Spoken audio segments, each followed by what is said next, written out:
Marilah kita berdoa. Segala puji dan syukur kami naikkan hanya bagi nama Tuhan di tempat yang maha tinggi. Kami sungguh-sungguh merasakan pertolongan, kebaikan, dan kasih setia Tuhan yang tiada henti-hentinya tercurah dalam kehidupan kami.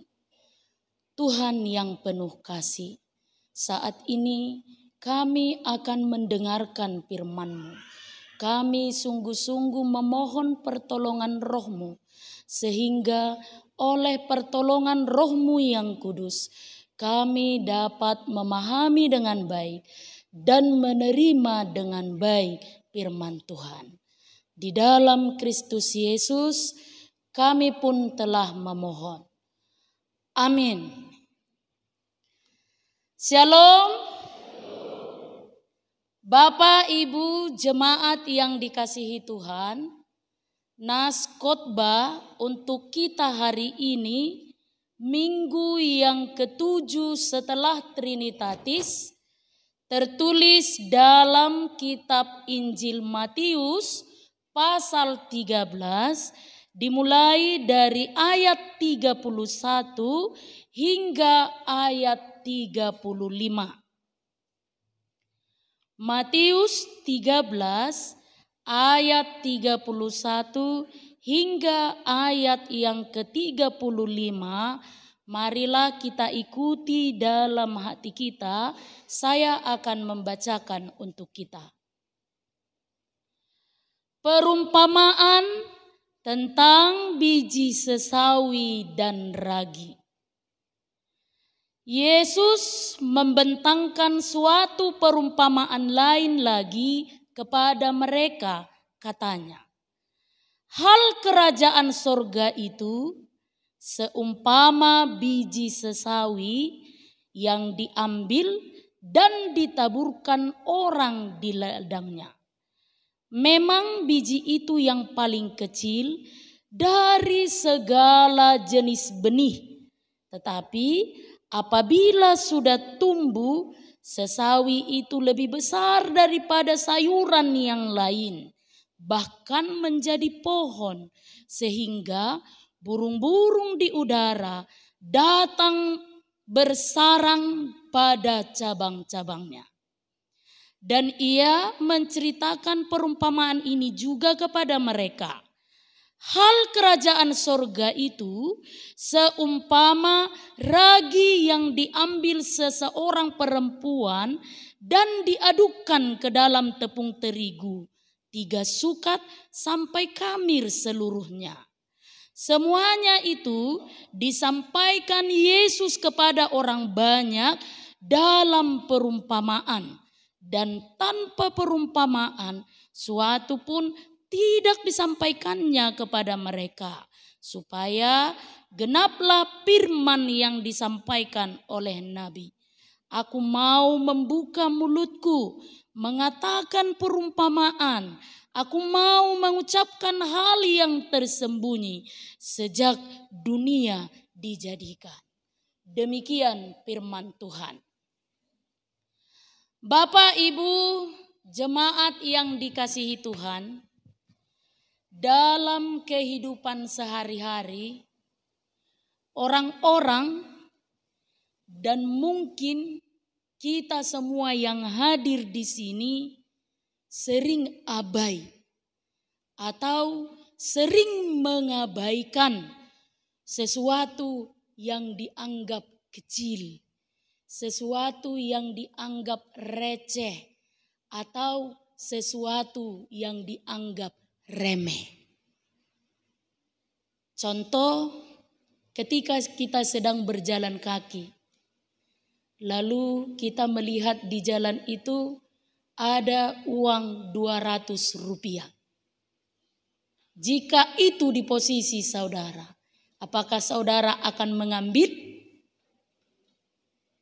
200 rupiah buat mudo? Molo kaama dak tu dihakui na daong. Lalu ketika kita melihat selembar uang kertas 2.000 rupiah. Apakah kita juga akan mengambil?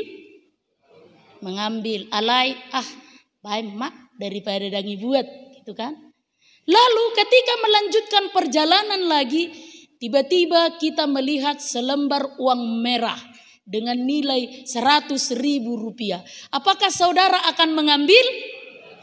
Uraka atau itu kan? Mulu boy bering sejo larong do benang sedenai mepitik, nah kan? Begitulah kehidupan kita. Baik sadar, baik tidak sadar, kita sering mengabaikan hal-hal yang kecil. Atau misalnya ketika kita sedang memulai melamar pekerjaan. Di awal-awal pekerjaan mungkin kita yang pertama-tama dilihat apa? Gajinya. Ya kan, gak usah muluk-muluk dulu gajinya. Kalau dilihat gajinya kecil, dak semangat. Coba lagi lah tempat lain. Siapa tahu ada gaji yang lebih besar. Kalau ada gaji yang kecil, langsung tidak tertarik.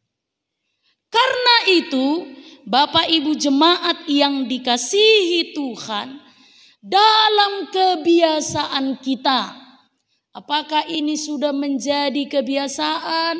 Apakah ini sudah menjadi budaya? Apakah ini sudah menjadi karakter kita yang suka mengabaikan hal-hal yang kecil, hal-hal yang dianggap remeh, hal-hal yang dianggap receh? Dan melalui nas khotbah hari ini kita diajak untuk berpikir 2 kali. Karena apa? Dalam nas khotbah hari ini Yesus mengumpamakan tentang kerajaan surga itu, kerajaan Allah itu berturut-turut dengan 2 perumpamaan yang diajarkan. Yang pertama, kerajaan Allah itu diumpamakan seperti biji sesawi yang ditaburkan di ladang.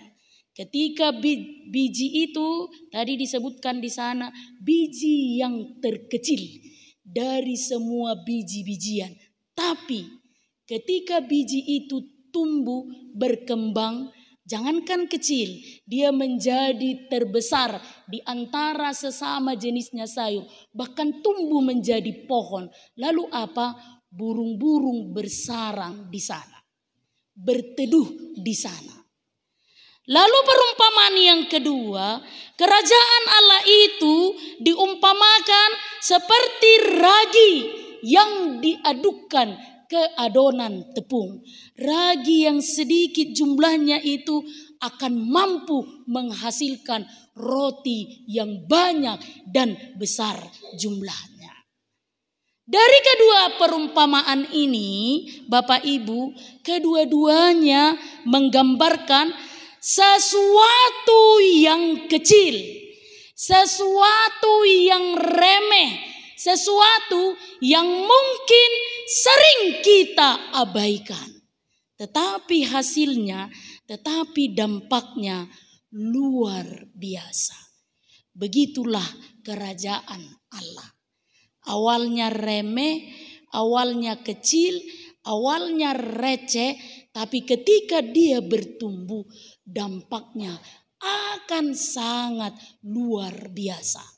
Dampaknya akan besar, dampaknya akan hebat dan dapat dinikmati oleh banyak orang. Lalu kalau kita merenungkan hal ini, mungkin kita akan katakan bahwa kita ini awon bukan apa-apa. Iban dikon na asing dangi seyawon. Olor songoniate. Iban dikon na asing, siapalah saya ini? Saya ini bukan siapa-siapa. Saya ini bukan berarti apa-apa dalam kehidupan ini. Hidup bana maol hitaon songon nani dok ni topik minggu hari ini. Beriman dan bertumbuh di dalam Tuhan. Karena apa? Sering, dan ini sangat sering kita lakukan. Dalam perjalanan hidup ini, sebelum kita mengerjakan sesuatu, sebelum kita melakukan sesuatu, sebelum kita memutuskan sesuatu, seringkali itu selalu beranjak dari kebutuhan. Puasa karejo hita karena kita butuh untuk hidup. Sering juga kita beranjak dari hitung-hitungan. Lama ho sayang mulu tutup sedari sedia pacaria dapok siani. Hitung-hitungan. Sering juga kita beranjak dari keinginan. Laho annom mulu solaho gabi dang tebba dongan gitu kan. Dang tebba parsaoran. Sering beranjak dari keinginan, kebutuhan, hitung-hitungan dan lain sebagainya. Jarang sekali kita ini beranjak dari sebuah keyakinan. Maka ketika kita mendengarkan firman ini, sesuatu yang kecil itu maka dia akan besar, berdampak luar biasa. Maka firman ini mengajak kita untuk merenung. Kita yang bukan siapa-siapa ini, dangi sehitaon dia dopen nih halak. Kita yang mungkin tidak berarti apa-apa ini, sering diabaikan, sering tidak didengar, sering dianggap remeh, sering dianggap tidak berguna. Hidup benar saya sering kita mengapiakan, oh ala pugusau dan sangkuhua makataya teh, enak kan? Atau songoni do kan, hidup ala suarung dia dihaku dan sangkuhua makataya teh. Maka hari ini kita yang menganggap diri kita tidak berarti apa-apa ini. Kita yang memposisikan diri kita bukan siapa-siapa ini. Hari ini firman ini hendak mengajar kita belajar dan mulailah dari keyakinan. Belajar dan mulailah dari keyakinan. Naotiki molo nunut boydoi mangalatap. Hidup bana di buku detai didokkan. Ia aik satetek nautik doi. Molo sai manetek mangalatap. Berlimpah bahkan tumpah. Setetes alai pitor mangalatap molo torus manetek. Jadi unang bedok diri ahama baenokku napogus doau. Ahama patupoku nagale doau. Ahama si ulahonokku dang terpatupaau manangah. Beranjaklah dari keyakinan. Keyakinan, yakini diri kita ini yang tidak berarti apa-apa, maka kita bisa menjadi besar. Alai ikon berubah dohita, sian tabiat dan kebiasaan kita dalam tanda kutip yang suka si panggaron. Apalagi halak batak kan, nalomuar rohana si panggaron. Ikon mu bedohita siano. Ya, harus berubah dari sini. Unang lomo rohana si panggaron. Jangan suka dipanggar-panggar. Berhentilah untuk dipuji. Berhentilah untuk diakui semua orang. Berhentilah berpura-pura semua baik-baik saja. Berhentilah berpura-pura bahagia. Berhentilah berpura-pura semuanya dalam keadaan baik-baik saja. Unang si panggaron. Atar songon na maringalilangi doy kan. Alaw nang gabi may biyaran no kang mga lilang. Ala ning marpesta hita. Yaro wala mi sa detiki. Munang jitor marbatu. Gabi salah tingkau. Isa detiki. Urwa amasuk amat taon. Tolu sahat tu opak galas. Tolu sahat tu opak galas. Molo tolu sahat tu opak galas inna. Darah mulai membara. Membarat tong berapi-api. Mengelilang matong ibana sahat putolu 2 heli. Anggoy natay ngamaos iserbe. Ngasain na kan? Dang mga tusi amat taon. Tong doy hojot ba mga muncul jiwa si panggaron na. Ina kan? Ihirdop dang mga tusi. Ina tong dang mga tusi amat taon. Dumpa tulu heli uno si panggaro kotorin na inatay ma. Awas sono ni jebu deh ina kan? Ido. Molo tabay pinadinggan unang niojar ni si panggaro. Molo ta ule pe holong ni roha unang niojar ni si panggaro. Molo mengurupi pe hita unang niojar ni si panggaron. Masalah yang terbesar itu di sini. Jangan jadi orang yang harus haus akan puji-pujian. Jangan jadi orang yang haus akan pengakuan. Jangan jadi orang yang haus akan kedudukan. Ini yang perlu kita garis bawahi. Kenapa Yesus itu mengumpamakan hal dari yang terkecil tapi dia menjadi besar? Ini yang perlu kita garis bawahi. Semua orang berharga di mata Tuhan. Ini yang perlu. Sudehi taon manangise petaho. Na pogos, na mora, na pistar, na oto, na uli, na tupikon, na jeges, na ruabalangon. Semua kita sama di hadapan Tuhan.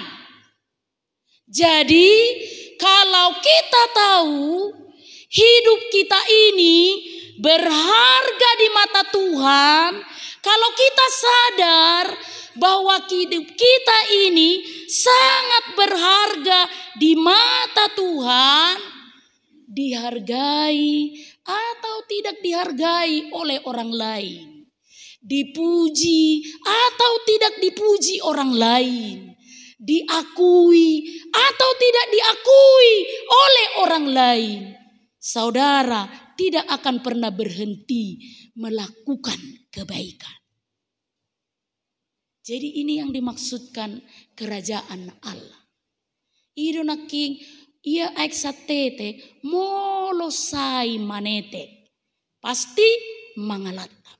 Persoalannya ketika kita berusaha lalu usaha itu tidak diakui, apa yang terjadi?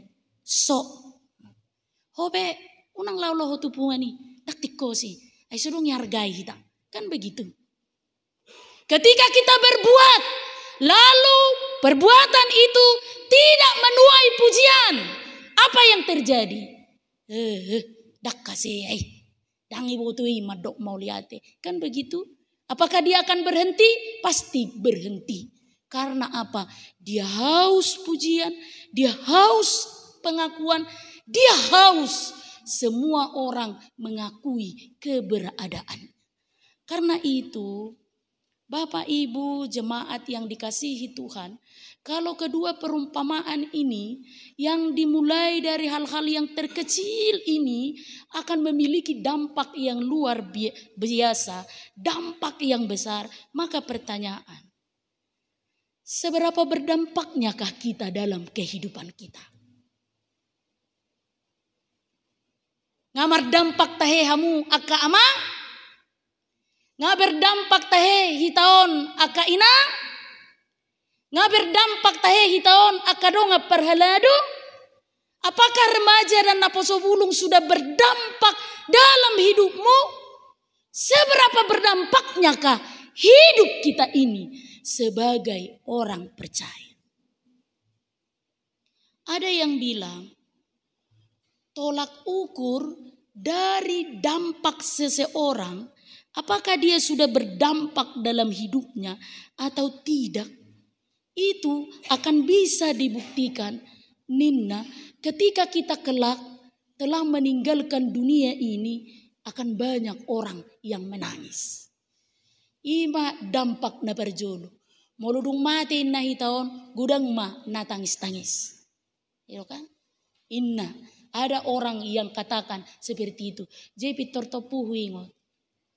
Molo mar telepon omak nami, molo Kadang-kadang songonido memang orang tua. Dia mengeluh, songonodo edam inna tuiba kan. Jini tanggapan mada ngamengelu ibu. Moro kitong ma parumami unang songonido kon pisang niyo. Adaong baburu dang dohonoko. So tungarungan no ningot mati udah puang dang yedungi. Inna. Ternyata itu penting. Gitu kan? Kada kita somar perbe kan. Dang marperbe ba. Gitu. Ya itu tadi yang disampaikan oleh Punguan Ina itu. Garang dan dendam harus penuh sabar. Mengendalikan dan mengontrol. Jadi namura-muraan noai ngojol mon sitik. Soaha dia sitik. Soaha dia merdedi, ngambek. Itu kan.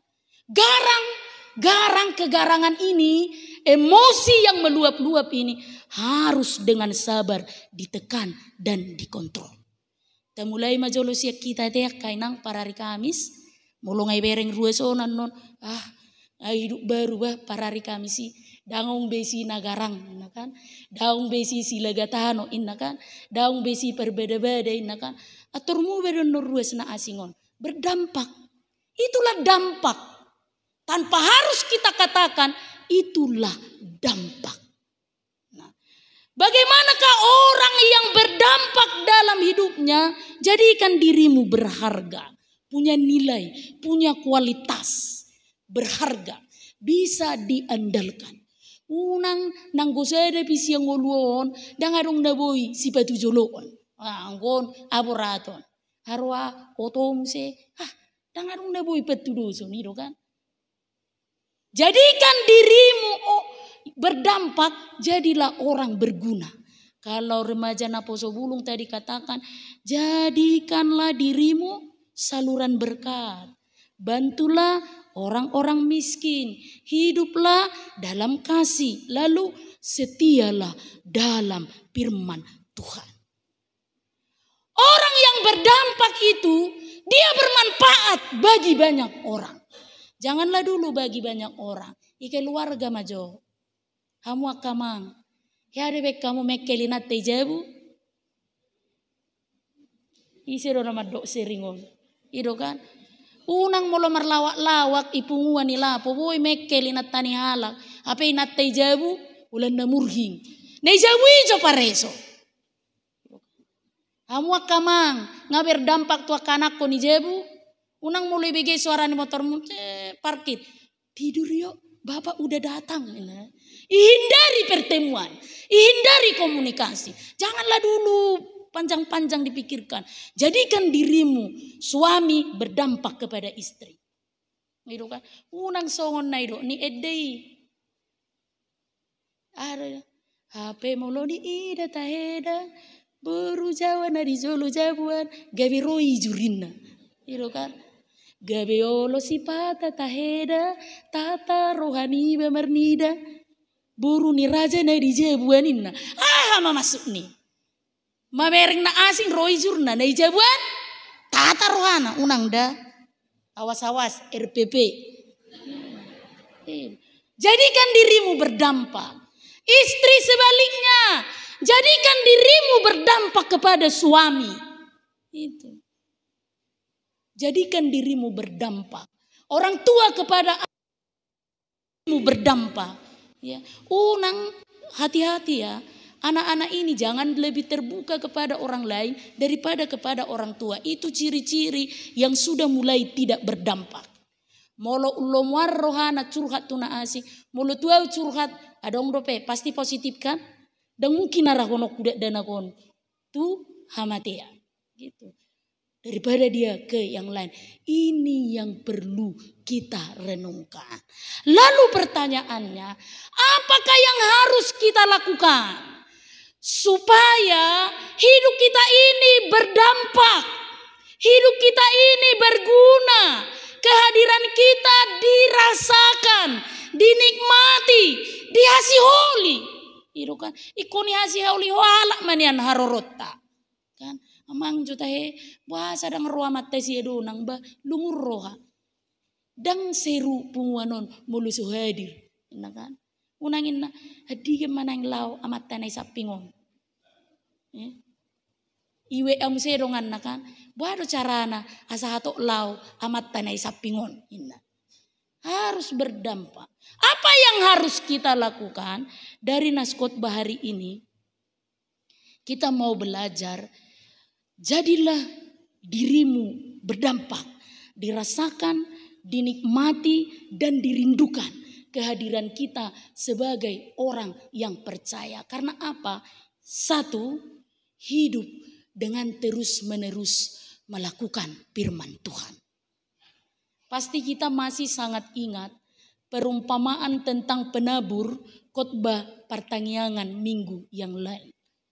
Bagaimanakah supaya hidup kita berdampak? Bagaimanakah supaya kita mampu melakukan firman Tuhan? Terima, jalo, dan tanamlah benih firman Tuhan itu di dasar hatimu yang paling baik. Ikonisido tubuh asa berdampak. Jangan di tepi jalan, jangan di tanah bebatuan, jangan juga di tanah yang dipenuhi semak. Dengarkan, terima, lalu tumbuhkan firman Tuhan yang saudara terima itu di dasar hatimu yang terbaik. Dengan demikian, maka buah dari iman kita akan mencapai bahkan 100 kali lipat. Terus menerus lakukan firman Tuhan. Unang marnaloja, ingat, kita ini berharga di mata Tuhan. Tak perlu pujian dari orang lain. Tak perlu pengakuan dari orang lain. Diakui atau tidak diakui. Dipuji atau tidak dipuji. Diapresiasi atau tidak. Yang kita tahu adalah lakukan firman Tuhan. Ulahon nadinggan salilik kita mangulu. Jadilah berguna selama kita hidup. Amin. Lalu yang kedua. Ini saya ambil dari epistel hari ini. Betapa pemazmur Daud itu saksikan dengan sangat teguh didorong oleh imannya yang luar biasa. Engkau adalah Allah yang mendengarkan setiap doaku. Bagaimanakah supaya hidup kita berdampak? Tekunlah berdoa. Jadi mahamuak ka amang ruas ama si partangiang. Jadi mahitaon aka inang ruas ina si partangiang. Jadi mahitaon remaja dohot na posobulung yang dalam segala hal pergumulanmu, segala hal yang terjadi dalam hidupmu, semuanya itu selalu kita serahkan dalam doa-doa kita kepada Tuhan. Maka kedua hal ini akan membuat hidup kita berdampak, berguna, bernilai, berharga di depan banyak orang. Sama seperti ilustrasi ini, saya mungkin di antara saudara sudah pernah mendengar. Jadi ada seorang raja. Mendekati akhir hidupnya, dia berniat membagikan harta kekayaannya. Kebetulan dia hanya punya 3 putri. Tetapi sebelum membagi harta kekayaannya ini, si raja ini berpikir, gimana ya caranya aku membagi harta kekayaanku ini? Lalu dia tiba-tiba berpikir, lalu memanggil ketiga putrinya. Si raja itu mengawali pembicaraan demikian. Wahai ketiga putriku, kalian tahu bahwa usia ayah semakin senja. Mungkin dalam waktu dekat akan memenuhi panggilan yang maha kuasa. Maka sebelum hal itu terjadi, ayah berniat untuk membagi seluruh harta kekayaan yang ayah miliki dengan syarat. Siapakah di antara ketiga putriku yang memiliki cinta dan kasih yang amat besar kepada ayah, maka kepadanya hartaku yang paling banyak akan jatuh. Jadi isi nagumodang holongna usima, nagodang molo holongna sedang-sedang maisi, molo otik do holongna otik maperbagianan na, kira-kira demikian. Lalu si ayah mulai bertanya kepada putrinya yang pertama. Wahai putriku yang pertama, bisakah kau utarakan sebesar apakah cinta dan kasihmu kepada ayahmu? Wis, mulai matongi mana merlagu si terang bulan. Ayahandaku yang terkasih, betapa putrimu ini sangat mengasihimu dan mencintaimu. Jika digambarkan cintaku dan kasihmu, kecintaku dan kasihku kepadamu melebihi tingginya gunung. Yang nama tuh, lasiam marohani bapak ne. Songo tiboni gunung naso terukur. Belga ni holong ni borukon. Mau lihat mai Tuhan. Lalu dia bertanya ke putrinya yang kedua. Wahai putriku yang kedua, bisakah kau terangkan kepada ayahmu ini sebesar apa cinta dan kasihmu kepada ayah? Dan telu nomor 2. Ayahandaku yang tercinta, betapa cinta dan kasih putrimu ini sungguh tidak terukur luasnya dan tidak terselami dalamnya. Sama seperti luas dan dalamnya samudra. Tebalabok pakilalaan nih rajai. Lalu tiba ke putrinya yang ketiga. Lalu engkau putriku yang ketiga, bagaimanakah cinta dan kasihmu kepada ayahmu ini?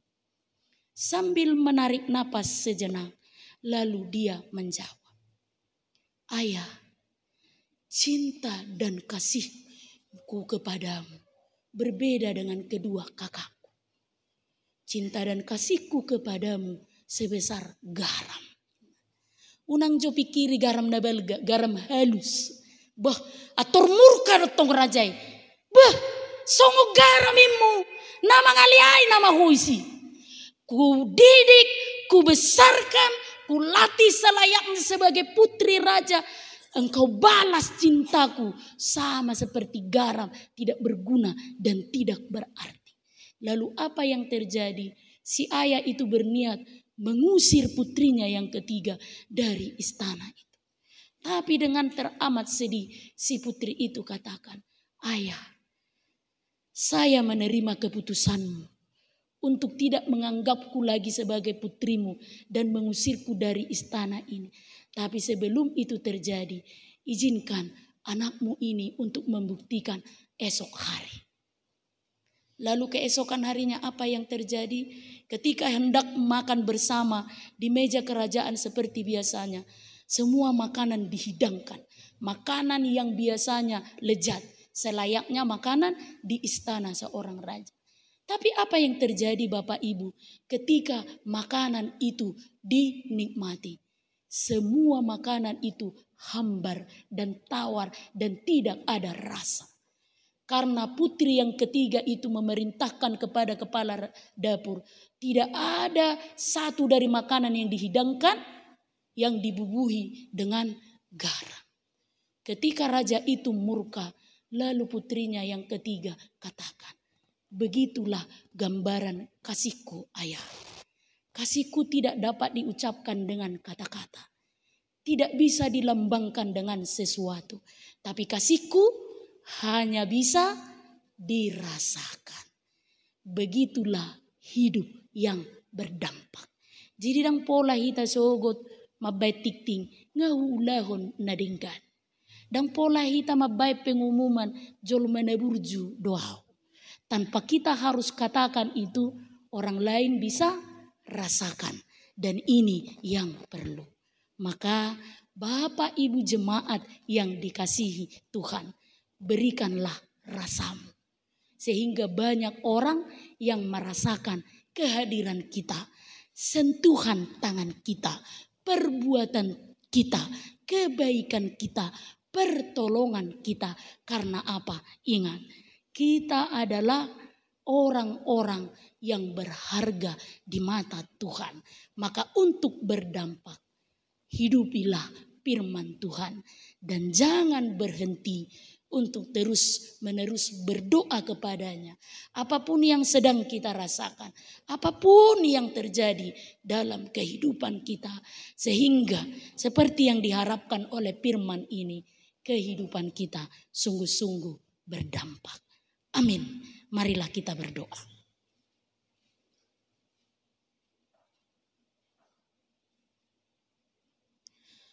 Tuhan, terima kasih untuk firman-Mu yang sungguh-sungguh mengajar, mengingatkan, dan membangkitkan gairah keimanan kami. Agar dalam perjalanan hidup kami yang merasakan kehadiran kami tidak berarti apa-apa. Kami yang sering menganggap diri kami tidak memiliki apa-apa. Tapi ketika kami memiliki firman Tuhan, ketika kami hidup di dalam firman Tuhan, maka kami akan mampu bertumbuh, berbuah, lalu kami dapat dirasakan oleh banyak orang. Kami memohon, tuntunlah kami Tuhan dengan pertolongan Roh-Mu. Sehingga setiap kali kami mendengarkan firman Tuhan, kami terima dengan baik. Lalu firman itu bertumbuh di dasar hati kami yang terbaik. Supaya ketika Engkau menginginkan kami, kehadiran kami sebagai orang-orang yang Kau kasihi untuk memiliki dampak, itu dapat kami lakukan. Ampuni kami Tuhan. Dalam kehidupan kami yang mungkin selama ini haus akan pujian, haus akan pengakuan orang-orang lain. Hari ini ketika kami mendengarkan firman-Mu, ajar dan tuntunlah kami untuk melakukan pertobatan yang sungguh-sungguh. Sehingga apapun yang kami kerjakan, apapun yang kami lakukan, apapun yang kami usahakan, semuanya itu didorong dari keyakinan kami yang sungguh-sungguh kepada Tuhan. Terima kasih untuk persekutuan kami yang indah bersama jemaat Tuhan hari ini. Biarlah Engkau yang memberkati sehingga seluruh jemaat yang hadir saat ini beroleh sukacita, beroleh berkat yang melimpah-limpah, beroleh kekuatan yang baru saat kembali pulang untuk melanjutkan aktivitas pelayanan dan pekerjaan kami masing-masing. Di dalam Kristus Yesus kami serahkan permohonan kami. Amin.